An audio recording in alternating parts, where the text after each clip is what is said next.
Today we are discussing about the sinonasal neoplasm or sinonasal mass lesion. যদিও এই টপিকসটা তোমাদের খুব বেশি আসে না, কিন্তু মাঝে মধ্যে রিটেন কোশ্চেনে আসতে পারে। এটা সম্পর্কে আমরা সাধারণত ভাইভাতে কোনো কিছু জিজ্ঞেস করি না, but written exam you have to face one question. নাক এবং সাইনাস একটা একটার সাথে রিলেটেড, তো এই জন্য এই টপিকসটা এরকম ভাবে যে sinonasal neoplasm or sinonasal mass. Introduction: around 0.2 to 0.8% of all malignancies and 3% of upper aerodigestive tract. Most develop in the 5th and 6th decade of life. Man-women ratio হলো তোমার 2:1.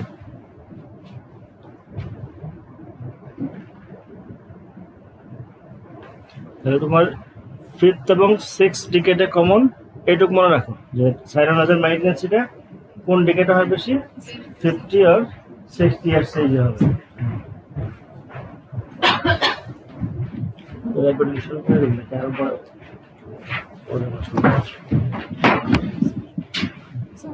আচ্ছা ঠিক আছে, সময় শর্টটা তো শুরু করি। এই স্লাইডটা তো মোটামুটি যেটুকু বললাম লেখছো না, এটা কিছু প্রেডিসপোজিং ফ্যাক্টর আছে। যেমন তোমার একটা ডিজিজের যেমন কিছু ফ্যাক্টর থাকে, এইখানের মেইন ফ্যাক্টরগুলো হলো exposure. Which exposure? Suppose would dust exposure, nickel refining process, industrial fumes and leather tanning. এই যে জিনিসগুলো যারা ওই সমস্ত ফ্যাক্টরিতে কাজ করে, এদের ইনহেলেশনের সাথে এই প্রোডাক্টগুলো যায়। ইনহেলেশন বলতে তোমার ইন্সপিরেশনের সময় নাক দিয়ে যখন ঢুকে, তখন ক্রনিক ইরিটেশনের কারণে লং টার্ম থাকলে এই নেজাল মিউকোসার চেঞ্জ হয়। এই চেঞ্জটা এক সময় বিভিন্ন ধরনের নিওপ্লাজমের জন্য রেসপন্সিবল। এটা একটু লেখানো, পরীক্ষা আসলে এটা লিখবে আর কি। বিভিন্ন পেইন্টের মধ্যে কিছু জিনিস থাকে, সেইগুলো তোমার এই sinonasal malignancyর জন্য রেসপন্সিবল। এগুলো একটা অ্যানাটমি দেওয়া হয়েছে, এখানে তোমার সেপ্টামের একটা অ্যানাটমি আর প্যারানাসাল সাইনাসগুলো কিভাবে থাকে অ্যারেঞ্জমেন্টে দেখানো হয়েছে। এটা আমার কিছু না, anatomy of the maxillary sinus. যেহেতু তোমার ম্যাক্সিলারি সাইনাসের ম্যালিগনেন্সিটা কমন, এই জন্য ম্যাক্সিলারি এটা লেখা তো ওখানে অ্যানাটমি তোমাদের লিখতে হবে না, তোমরা শুধু জাস্ট দেখো আর কি যে অ্যান্টেরিয়রলি কি থাকে, soft tissue of the face থাকবে, পোস্টেরোল্যাটারাল টেরিগোপ্যালাটাইন ফসা, ইনফ্রাটেম্পোরাল ফসা আর টেম্পোরাল বোন। আর সুপেরিয়রলি থাকে তোমার ইনফেরিয়র অরবিটাল প্লেট, মানে অরবিটের যে ফ্লোরটা এটাই তো সুপেরিয়রলি থাকে। আর ইনফেরিয়রলি হলো হার্ট প্যালেট এবং সুপেরিয়র অ্যালভিওলার রিজ। এগুলো জাস্ট একটা ম্যাক্সিলারি অ্যান্টেমের আমরা একটা অ্যানাটমি দেখলাম। এগুলো লেখা লাগবে না, এখানে অনেক কিছু আছে। sinonasal টিউমারের একটা ক্লাসিফিকেশন। তোমাদের এত ম্যালিগনেন্সি আলাদা হবে, কোনো পরীক্ষা আসবে না। তোমাদের ডায়াগনোসিসটা আসবে হলো যে suppose 50 years old male presented with blood stained nasal discharge and unilateral nasal obstruction। তারপরে সাথে একটা ফিচার থাকলো, মনে করো তোমার লুজেনিং অফ দ্য আপার জ টিথ। আপার জ টিথের লুজেনিং থাকে, এগুলো কিন্তু তোমরা পড়বা যখন ফিচার দেখবো তখন দেখবো, তো তারপরে বললে মনে বেটার হবে। এই ফিচারটা দেখো তখন তোমরা ওই সাইডের লেফট সাইড ও রাইট সাইডের sinonasal malignancy এটা তোমাদের একটা ডায়াগনোসিস হবে, sinonasal মাসের একটা ডায়াগনোসিস হবে। Carcinoma of the maxillary sinus. It arises from the sinus lining and may remain silent for a long time, giving only vague symptoms of sinusitis. কারণ প্রাথমিক পর্যায়ে অনেক সময় এগুলো আমরা ইগনোর করি, দেখা যায় অনেকদিন যাবত একটা লোকের মাইনর সাইনুসাইটিস আছে, ম্যালিগনেন্সির ইনিশিয়াল স্টেজ কিন্তু আমরা বুঝি না, যেহেতু তার ওভার্ট ফিচারগুলো নাই।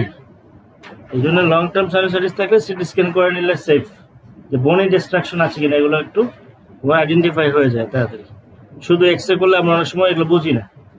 মাইনর যখন তোমার ইনিশিয়াল স্টেজ অফ ক্যান্সার থাকে, তুমি এক্সরে করলে কিছু বুঝবে না। এক্সরে তো একটা ইনিশিয়াল একটা আইডিয়া হয় আমাদের, হ্যাজিনেস দেখি আমরা, তোমরা দেখছো না এক্সরে প্যারানাসাল সাইনাসেস অক্সিপিটোমেন্টাল ভিউ, তোমাদেরকে সব মাঝে মাঝে দেখি আমি। ক্রনিক ম্যাক্সিলারি সাইনাসাইটিসে কি থাকে? ক্রনিক ম্যাক্সিলারি সাইনাসাইটিসে থাকে তোমার কি থাকে, তুমি বলো, দাঁড়াও চুপচাপ বসে রয়েছে কেন, আনসার দাও। In case of chronic maxillary sinusitis, এক্সে প্যারানাজাল সাইনাস অক্সিপিটাল মেন্টাল ভিউ আর ক্লিন ফিচারটা কি পাবো, পজিটিভ ফাইন্যান্স কি থাকে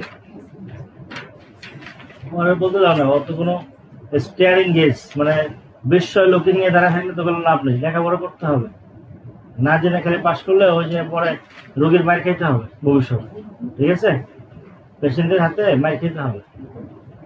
এগুলো তোমার হ্যাজিনেস।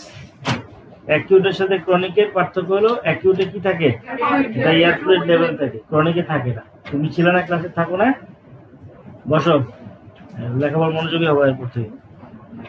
এই স্লাইড দেখছো, these are the clinical features. The early features of migraine sinus pregnancy are কি, nasal stuffiness, blood stain nasal discharge, facial paresthesia or pain and epiphora, চোখ দিয়ে পানি আসছে।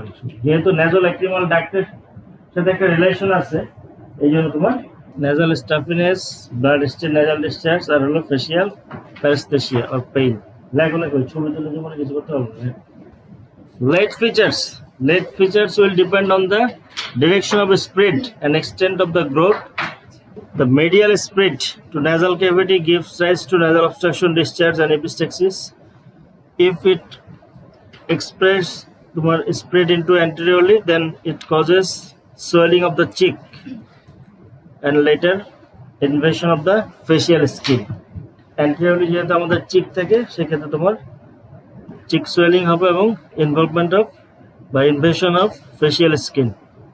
ইনফিরিয়রলি কি ছিল, হার্ড প্যালেট আর হলো অ্যালভিওলার রিজ ছিল। যখন there is expansion of growth into the alveolus which causes dental pain, loosening of the teeth এবং poor fitting of dentures, ulceration of the gingiva and swelling of the hard palette.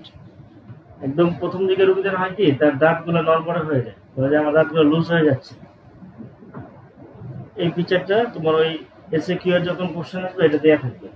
তাহলে তোমার 5th or 6th decade এইজটা থাকবে, মনে করো একটা male patient 60 years or 50 years complaining nasal obstruction, blood stain nasal discharge, epistaxis টা কি বলবে, blood stain nasal discharge and loosening of the upper teeth, upper jaw teeth। এটা থাকলে তখন তুমি কি বুঝবা, যেই সাইডে nasal obstruction যদি স্পেসিফিক সাইড বলে দেয়, দ্যাট সাইডে সাইনোনাজাল মাস লিখে দেবে, ঠিক আছে। সুপিরিয়র স্পিড হলো তোমার diplopia, proptosis, ocular pain and epiphora, nasal lacrimal duct যদি ইনভলভমেন্ট হয়। আর posterior speed into the pterygomaxillary fossa, pterygoid plate and the muscles of mastications, এরা যখন ইনভলভমেন্ট হবে it causes trismus। Medial pterygoid, lateral pterygoid, masseter, এই মাসেলগুলো involvement হলে তোমার trismus হবে।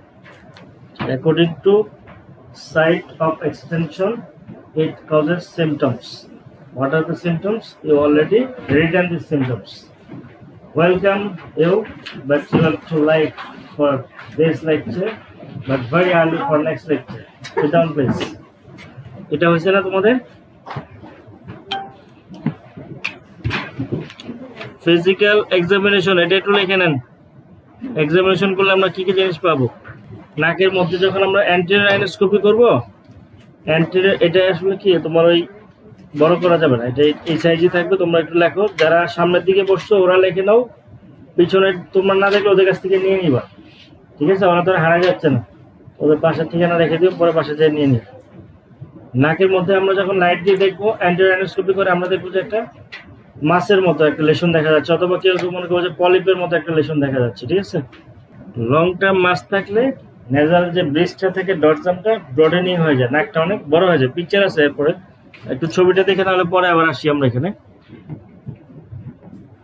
যেমন ওনার নাকটা দেখো ব্রডেনিং হয়ে গেছে, ঠিক আছে, যে নাকের যে এটা তোমার এটা নেজাল ব্রিজ বা ডরজাম অফ দ্য নোজটা ব্রডেনিং আছে।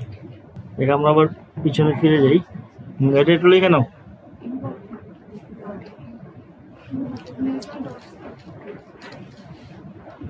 Broadening of the dorsum of the nose, the nasal dorsum লেখো। Maxillary sinus involvement, বিভিন্ন জায়গায় ইনভলভমেন্ট হতে পারে। তারপরে অ্যাডভান্স হলে আমরা ট্রিসমাস পাবো।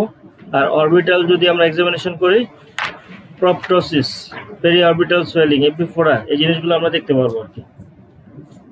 Impaired ocular mobility. আর সাইনোনেজাল ম্যালিগন্যান্সি থেকে নেক নোড মেটাস্টেসিস খুব কম হয়, আনকমন। সাইনোনেজাল ম্যালিগন্যান্সি থেকে তুমি নেকের যে লেফট নোড এটা খুব বেশি পাওয়া যায় না, এটা একটা জিনিস মনে রাখি। আর ওরাল ক্যাভিটি এগুলোতে একটু বেশি পাওয়া যায়, তাহলে আমরা ফিজিক্যাল এক্সামিনেশনে এই জিনিসগুলো আমরা খেয়াল রাখলাম। ডায়াগনোসিস করার জন্য আমরা নেজোএন্ডোস্কোপি করব, আর হলো ইমেজিং আর বায়োপসি। ইমেজিং এর মধ্যে CT scan, MRI, conventional X-ray করে ম্যালিগন্যান্সি কিছু বোঝা যাবে না, এই জন্য আমাদের CT scan of the nose and paranasal sinus করতে হবে, আর হলো ম্যাগনেটিক রেজোনেন্স ইমেজিং করতে হবে। আর যেহেতু একটা মাসলিশন আমরা সাসপেক্ট করছি যে ক্যান্সার হতে পারে, আমরা একটু বায়োপসি নিয়ে নিব, ওখান থেকে পাঁচ বায়োপসি নিয়ে নিই আমরা। নেজাল ক্যাভিটির ওখানে দেখা যায় তোমার লোকাল অ্যানেস্থেটিক স্প্রে করে ওখান থেকে একটু বায়োপসি নিয়ে আমরা হিস্টোপ্যাথোলজিটা দেখবো, ওই অনুযায়ী পরে ট্রিটমেন্ট করতে হবে according to histopathological diagnosis.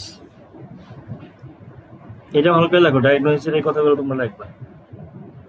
Endoscopy, imaging এর মধ্যে CT scan of the nose and paranasal sinus, MRI of the nose and paranasal sinuses, আর হলো বায়োপসি। এক্সরেটাও লেখো, লাস্টের দিকে লিখে দিও। এক্সরেটা প্রথমে লিখো না, এক্সরেটা পরের দিকে লিখো, জাস্ট একটা অপাসিটি দেখে আমরা সাসপেক্ট যদি করি। নর্মাল তোমাদেরকে একটা জিনিস বলছিলাম না, যখন আমরা একটা রিড করি x-ray, when we read the X-ray paranasal sinuses occipital view, ওখানে আমরা একটা কমেন্ট করি bony outlines are intact। তোমাদের মনে আছে bony outlines are intact? কারণ যেহেতু আমি এটাকে সাইনোসাইটিস বলতে চাচ্ছি, আমাকে অবশ্যই bony outlines এর কোনো ডিস্ট্রাকশন না, এটা একটা কমেন্ট করতে হবে। Clear? bony outlines are intact এটা আমরা বলি, এই জন্য ওই তোমার ক্যান্সার থাকলে আর বনি আউটলাইনস ইনটেক্ট হবে না, ওখানে ডিস্ট্রাকশন পাওয়া যাবে এবং সাইনাসগুলো এক্সপান্ড হবে। এরকম এন্ডোস্কোপি করলে আমরা নাকের ভেতরে এরকম একটা মাসলেশন দেখবো নেজাল ক্যাভিটির মধ্যে। এই যে ফেশিয়াল স্কিন ইনভলভমেন্ট হয়ে গেছে, দেখছো? অ্যান্টেরিয়র এক্সটেনশন হয়, চিক সোয়েলিং, তারপরে ফেশিয়াল স্কিনও, অ্যাগ্রেসিভ টিউমার হলে এরকম ফেশিয়াল স্কিন ইনভলভমেন্ট হয়ে যায়।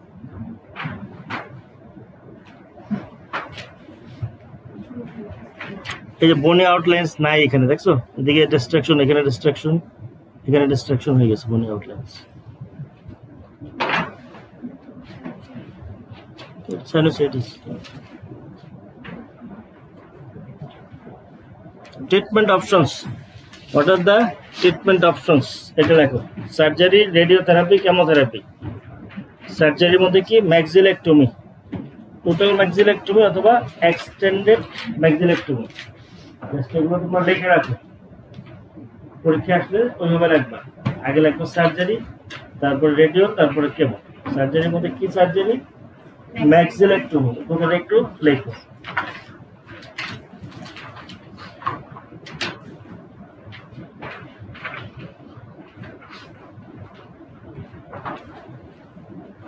রেডিওথেরাপি সার্জারির সাথে দেয়া হয়, ও সার্জারির পরপর পোস্ট অপারেটিভ রেডিওথেরাপি দিলে দেখা যায় আউটকাম গুড। আর কেমোথেরাপির যে বিষয়টা, এটা আসলে অ্যাকর্ডিং টু টিস্যু ডায়াগনোসিস, একটা এক এক রকম। তো in case of olfactory neuroblastoma, rhabdomyosarcoma, lymphoma এবং পসিবল সাইনোনাজাল আনডিফারেন্সিয়েটেড কার্সিনোমা, এইসব ক্ষেত্রে কেমোথেরাপির রোল আছে। কার কার ক্ষেত্রে কেমোথেরাপি, এই কথাটা একটু লিখে নাও।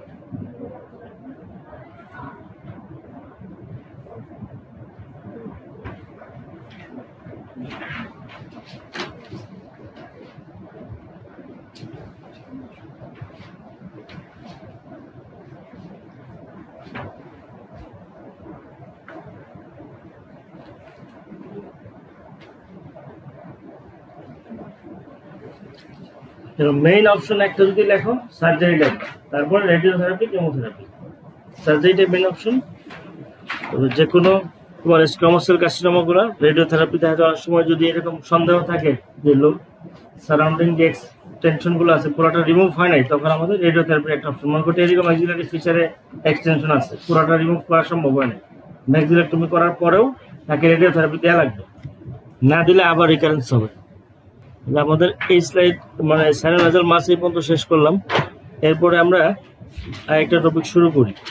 আরেকটা টপিক্সের মধ্যে তোমাদের আমরা একটু এক্সরেগুলো আবার তোমাদেরকে একটু দেখানোর চেষ্টা করি। যেমন এটা একটা এক্সরে, যদিও পুরাতন আমলের এক্সরে, তারপরে দেখো এটার যে রাইট সাইডটা এখানে হ্যাজিনেসের সাথে কি আছে দেখো তো, একটা এয়ার ফ্লুইড লেভেলের মতো পাচ্ছ তোমরা। একটু দেখো এখানে একটা এয়ার ফ্লুইড লেভেল আছে রাইট সাইড। এরপরে দেখো এটা একটু ক্লিয়ার, এটা একটু রিড করো একজন, এটা একটু পড়ো, এক্সরেটা রিড করো। কি করবে? এই তুমি দাঁড়াও, ছবিটা তুলে এখন দাঁড়াও, দাঁড়ায় বলো, এটা রিড করো, এক্সরেটা রিড করো। X-ray paranasal sinuses, occipitomental view showing haziness in the right maxillary antrum with air fluid level. Other paranasal sinuses are normal and bony outlines are intact. So my radiological diagnosis is key. Acute maxillary sinusitis. ঠিক আছে, এই ছবিটা কিছুক্ষণ দেখো, তোমাদের এই acute আর ক্রনিকের যেন কোনো ভুল না হয় আর কি।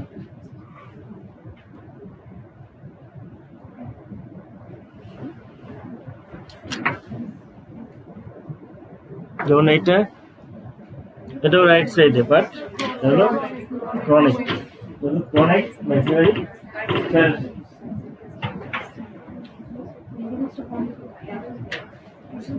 ওইটাতে হ্যাজিনেস থাকবে, এয়ার ফ্লুইড লেভেল দিয়ে আমরা ডিফারেন্সিয়েট করব whether it is acute or chronic।